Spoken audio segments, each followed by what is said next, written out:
Formar emprenedors a través de l'ensenyament i l'experiència dels empresaris més rellevants de la comunitat. Este és un dels objectius del grau d'ADE per a emprenedors del centre universitari EDEM.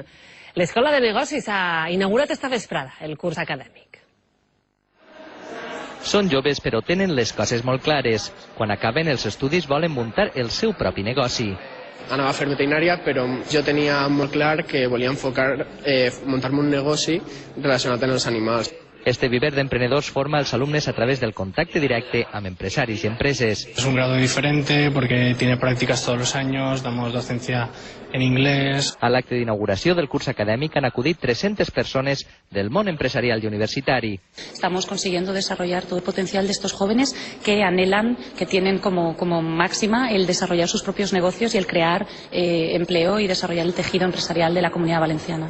Els alumnes tenen un any de pràctiques repartits entre els 4 anys d'estudi d'este grau d'ADE per a emprenedors, una experiència que els ajuda a buscar una eixida professional a través de la seva pròpia empresa. Desde el inicio de nuestro proyecto ha sido fundamental.